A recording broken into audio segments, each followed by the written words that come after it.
Welcome all sports fans, YouTubers, Facebookers, all social media across the nation.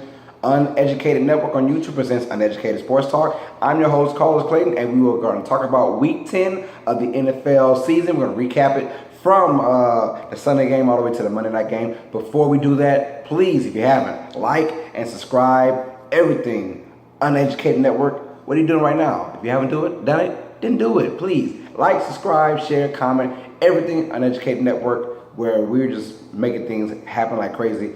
It's more than just a channel, it's a way of life. That's what we like to say. So that being said, like to Uneducated Network and subscribe to Uneducated Network, where you see my show, Uneducated Sports Talk, and many other shows on the docket. That being said, we're here to talk about some football. That's my favorite sport. Let's go with it. This week, it's a little bad when it comes down to to the standings. I went 7-7 this weekend. That's very porous of myself. I'm not very happy. I thought that I made some very good and bold predictions, and I thought they would come to light, and I was wrong on a lot. So let's break down how I was right and how I was wrong about certain games. First game on the docket, the New York Jets go into Tampa Bay, and I had the Jets winning this thing that they came up hot, and Josh McCown was going to do his thing, and Jameis Winston was there. Oh, nope, Jameis Winston's not there. And that's the reason why I went with the Jets. The Jets lose to Tampa Bay 15-10. Had a chance to win at the end, but it did not happen. McCown didn't have a really good game. Outside of the throw to Ryan Anderson, who went 5 catches, 85 yards for a touchdown. Outside of that, their offense was very stagnant. Tampa Bay did just enough to win. Ryan Fitzpatrick is not, he's not a bad backup. So he came in and he did his job. He did just enough to win. That's all Tampa Bay can really ask for. And the NFC South is just balling right now when it comes down to victories for this week. And when it comes down to the NFC by itself as a whole, they're just so much better than the AFC right now. It's crazy. So next game, New Orleans goes into Buffalo, and I'll be the first to admit that I was so wrong about this. Yes, I am a New Orleans Saints fan. I'm so happy that we got the victory. But if you saw my last episode, I did say that the Buffalo Bills will beat the New Orleans Saints, and that did not happen by a long shot. The Saints win 47-10. They go into Buffalo and they destroy them. I said Mark Ingram was going to have a field day in fantasy, and that is exactly what happened. 131 yards rushing, 3 touchdowns on the day. The Saints set a new franchise record for most rushing touchdowns in one game. 3 from Mark Ingram, I believe 1 from Alvin Kamara, 1 from Drew Brees, 1 from Trey Edmonds. It was a lot. So they did their thing, and they came out there, and at one point they ran the ball 21 straight times, and it felt like 15 of those runs were up the gut. This O-line is coming back together now. Teron Armstead is together now. He's there. Wolford as well as a right tackle. Them together, this starting O-line, it could be the best O-line in the game. Now, they've been demonstrating this run since like week 5 now. This run game, this power game. Alvin Kamara and Mark Ingram both over 100 yards. First time it's happened since 2006 when Deuce McAllister and Reggie Bush were teammates back in New Orleans. So that was an incredible feat. Drew Brees didn't even have to worry about throwing a touchdown. He had I think slightly under 200 yards, maybe 200 yards passing. He didn't need it, and he didn't care. And this Saints team talks about them. It's looking like they are a different team. 7 straight wins in a row. They might just be. This is the first time I said all year, okay, what a great win. The Saints are looking pretty good now. I could talk on and on about the Saints. I need my own Saints network or feature or something like that, but we'll probably do that next year. We'll see about that. But the Saints go on and win 47-10.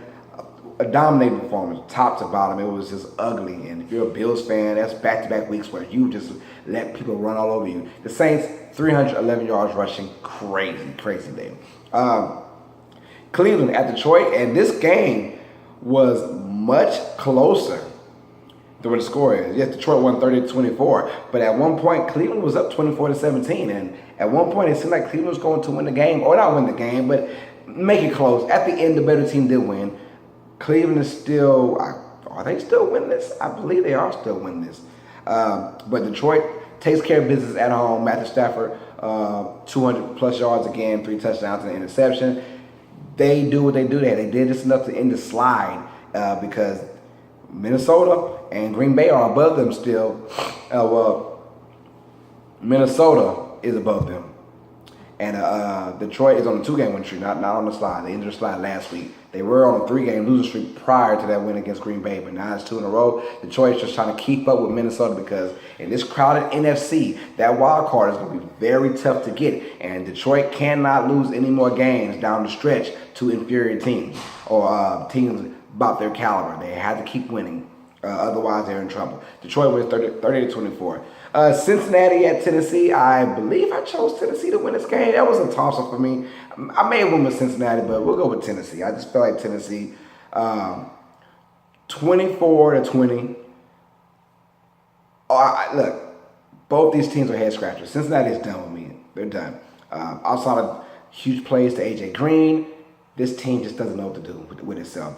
Tennessee, they have a formula. Run the ball, have Marcus Mariota play action, or run the ball himself. And he made some very incredible plays that Sunday game, running and passing. That's the quarterback. I know he can be a pretty good quarterback, but they defeat Cincinnati 24-20. They got to keep going, keep fighting because Jacksonville isn't going anywhere at all. And we all know that Houston's down. Indianapolis is down too, but it's out of those two teams. Tennessee and Jacksonville, they just keep on winning. So they go to 7-3.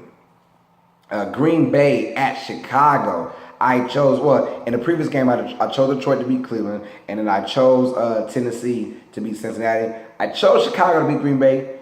I thought they would kind of get it being at home, and no Aaron Rodgers, and they played decent defense. Green Bay actually comes in there and wins 23-16. No Aaron Rodgers, no problem. They still beat the Bears regardless.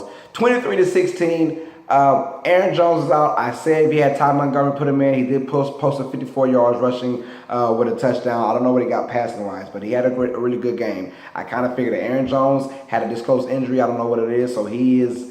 Jamal Williams came in and got the bulk of the carries, a lot of good carries, and 60 yards, I believe, on 20 rushes. So if you have Jamal Williams, hey, fantasy, you might get that. With Aaron Jones maybe being out for the next week or two. Green Bay much needed win because they are basically one more loss away from being out of contention because NFC, like I said, I keep saying it, so many teams. It's like 7 teams above 500 in the NFC, which is crazy. And I believe the AFC doesn't have only have 3 or 4. So very crowded, but I'm loving where it's at right now. The Chargers at the Jacksonville Jaguars, as I said previously, Tennessee won. Jacksonville had to keep up. They win 20-17. But this was a game Jacksonville was not supposed to win. But then again, when you think about the Chargers, these are the kind of games they always lose. So them losing to Jacksonville, it didn't faze me. It didn't bother me. I saw it happening. Jacksonville wins 20-17. Basically a game-winning kick.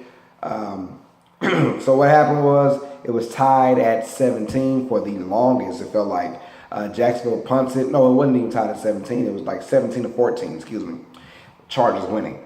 Jacksonville gets the ball, punts the ball back because they get shut down on 4th down, I believe. San Diego has to at least get 1 first down. They run the ball 3 straight times and they don't get the first down. They punt the ball back, find a way for the Jacksonville Jaguars to kick a field goal to tie the game up, and then get the ball back off of a turnover and field goal. That's just how it goes, man. Jacksonville. Leonard Fournette did not have a big game, so now all fantasy owners are kind of scared what's going on. He had a rules violation. Next game against a porous Chargers defense, 17 carries for only 40 yards rushing or 33, something like that. Didn't look good for Leonard Fournette. Hopefully he bounces back next game because they're going to need him to keep getting on the roll because if you put the ball in Blake Bortles' hands and say, hey, do your thing, it's not about to happen. Might well stop that right now. But nonetheless, I had Jacksonville win this game, and they win 20-17, but I thought Jacksonville would blow them out. Minnesota at Washington, I had Minnesota winning, but not the way they won. They win 38-30, beating the Washington Redskins. Now, Minnesota has a great defense. I liked it. I thought the defense would travel to Washington. It did not. Kirk Cousins made some big plays. I said sit down Kirk Cousins. I was wrong. Kirk Cousins had a big game, monster game, but him alone cannot beat this Minnesota team as overall. Case Keenum, 4 touchdowns, over 300 yards passing. Look, Teddy Bridgewater is back, but he's not going to take the starting job anytime soon. Now, while Case Keenum is actually hot, and Case Keenum is a wonderful backup, someone that you know he's rangy with his passes. He can throw the ball deep. He throws the ball accurate. Thielen over 100 yards receiving, a touchdown. Also Diggs with a touchdown as well. So these guys got it coming. And I like what they're doing. Washington, their offense is just it's good, but only because Kirk Cousins is good. The rest of these receivers got to make plays, and they didn't make as many plays as you like them to make, you know. And Minnesota wins, and Minnesota's still showing they are, you know, right there, the number 2 seed in the NFC right now, balling. Pittsburgh at Indianapolis, and then I had Pittsburgh winning, and I told you guys it would be close, and guess what? It was close. They went 20-17, but overall, Indianapolis should have at least won this game or had plenty of chances to win this game. Pittsburgh did not blow them out. I knew that was going to happen. But Indianapolis is a very good team. Jacoby Brissett, he just makes plays. I like his attitude. I like the way he runs his team. Pittsburgh, they're good, but they're like, I hate to say it, AFC good right now. And AFC good isn't looking too hot anymore. Record-wise, they're one of the better teams, but against this coach team, they're supposed to dominate, and they just did not. Ben Roethlisberger is not the same guy on the road, no matter who you play. This Indianapolis coach team, they're porous on offense. Porous on defense, and Pittsburgh could not take advantage of it. But Juju Smith was involved ever since that whole Martavis Bryant incident. Juju Smith has been coming out. He's the youngest player in the league still, and he's balling like he's a veteran. The way he plays is better, like his Hines Ward-like, matter of fact. So they got a gem in Juju Smith-Schuster, man. So I like what he's doing and bringing to that team. But a win is a win, no matter who you play, where you play. Pittsburgh wins 20-17. Houston at LA, the Rams, the Rams win 33-7. I saw the Rams winning, but man, Houston, by God, when you thought things got worse with, we all knew that Watts is out and Willie Merciless is out, and Brian Cushing's out for the Texans. But man, this defense is horrible all of a sudden. The Rams ran roughshod, pass roughshod. Now, face it, the Rams are a good team, and I like what they're doing with themselves. The Rams are a very good team. Houston, losing Deshaun Watson, so now your defense is gone, your offense is gone, but you still have DeAndre Hopkins, who still catches pretty much with any quarterback. It doesn't matter what quarterback's in his way. But now you're not winning anymore. They only scored 7 points and give up 33 points. It's not looking good for Houston. Granted, Rams are one of the better teams right now. They are the I want to say they're tied, so for second place. The Los Angeles Rams against Minnesota Vikings. This week, Week 11, is going to be prime time. It's going to be a great game. I cannot wait to watch this game. So I'm excited to see what these two teams do with each other. That being said, Houston is just done with. I feel bad for that franchise for this year, but it only gets better next year, right? Right? Rams take over and win that. Right? They're now 8-2, doing their thing. The New York Giants at the San Francisco 49ers. Look, I chose the Giants to win this because the 49ers has been letting me down. I picked them twice this year and they let me down. And the one time when I don't pick them up against another inferior team, the 49ers defeat the New York Giants 31-21. Eli Manning and Bob McAdoo, if you thought things were bad before, it has all come down. You lose to a defeated team. 49ers going into it 0-9. Well, guess what? They are now 1-9. The Giants are as well 1-9. It's bad. It went from bad to worse. The New York tabloids are going crazy. Like Bob McAdoo, we don't know when his next game's going to be, when his last game's going to be. Is Eli going to get benched? We just don't know what's going on. But this team is dead. It's done with. So it's always next year, right, boys? But the Giants are already out of the playoffs already. Them and the 49ers are done. There's no way to get in. It sucks because it feels like the season is still just barely got through halfway and you're out already. So now you're playing spoiler, you're playing for pride. And when you say that and you put the Giants into that category, it doesn't make any sense. It's head-scratching. And the 49ers, we knew they were struggling. They don't have the team or overall team to do anything special. But they've at least been in games. The Giants have been blown out by pretty much everybody except for their victory over the Broncos, which is now looking like not such a great victory. 49ers win 31-21. I had the Giants winning that, but that was the marquee game of the week, Dallas at Atlanta. Dallas Cowboys coming in with no Ezekiel Elliott. He is suspended and might last for about at least 4 games with the saying. There is a must-win to keep pace with the NFC East division leader, Philadelphia Eagles, and with the NFC as a whole. You got to keep up. Now, Atlanta comes in and finally got their offense rolling again. We saw Julio Jones. We've always seen Julio Jones, but it was more of Matt Ryan connecting with everybody. He had connections with Hooper and with Hardy and with Sanu, and it's good to see them now. The problem is Devontae Freeman. He goes out with a concussion and could miss 3 to 4 weeks, they're saying. But have no fear, Tevin Coleman is a great backup running back to have if your starting running back is gone. Tevin Coleman can start for most of these teams out here, so they had the luxury of having that with them. Tevin Coleman had an excellent day passing and running for Atlanta. If they can get that balance going on, and that defense was humming all day, 8 sacks, Claiborne with 6 sacks, which set an Atlanta Falcons record. Dak Prescott, basically every time he said hut, he was running to his right because the left tackle they had, no Tyron Smith, remember that. So the left tackle they had were just horrendous, horrible. He could not just feel himself. You could tell he was pressured all day. I said start Dak Prescott. I do apologize for fantasy owners. Down. If Tyron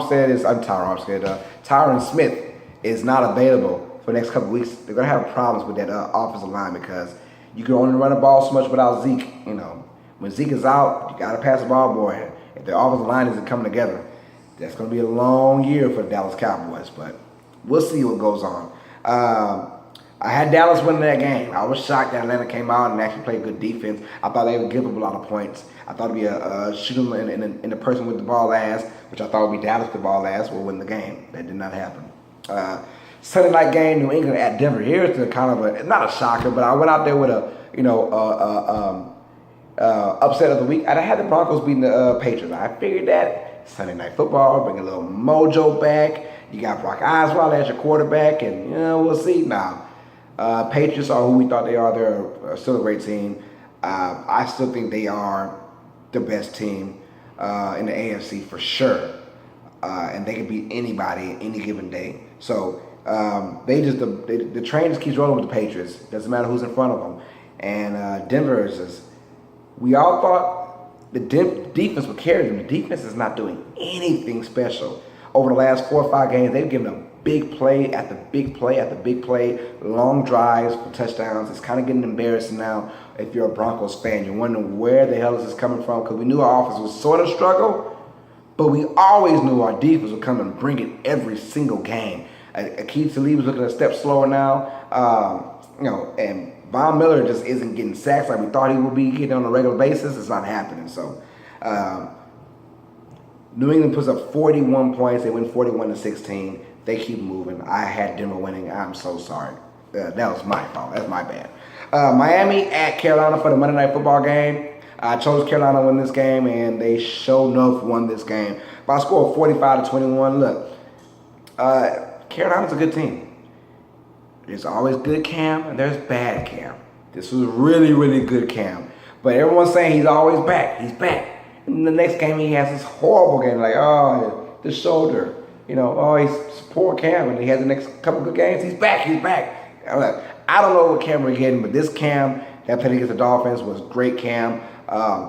He was explosive. When he's the focal point of running the ball, that's when this team is at its best. This is basically, and you heard it all over the news and tabloids, this is 15-1 Cam Newton. This is MVP 2015 Cam Newton we're seeing right now, these last couple games. If he continues to play like this, Carolina will do nothing but get better every single game. So, yes, the Saints are looking real good. #1 team in the NFC South, but they're just a half game above the Carolina Panthers. But more like a game and a half because they actually got a victory over Carolina. So, Carolina's on a bye week, so they're well rested. They'll be happy to come back and play and get the season continuing.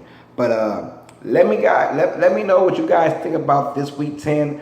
How did you feel about it? Who are your upsets, and who's your team? Who you repping for? And do you guys still have a chance? Is the AFC that bad, or is the NFC just that good? I want to know your comments down below.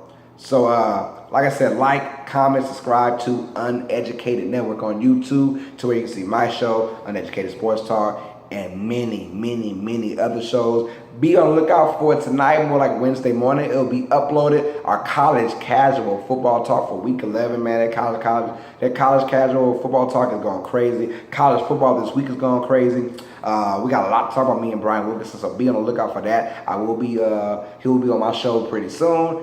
Wednesday morning, check that out. But That being said, Uneducated Network on YouTube presents Uneducated Sports Talk. I'm your host, Carlos Clayton, and as always, sports fans, you know what time it is. Stay smart, stay uneducated. Peace.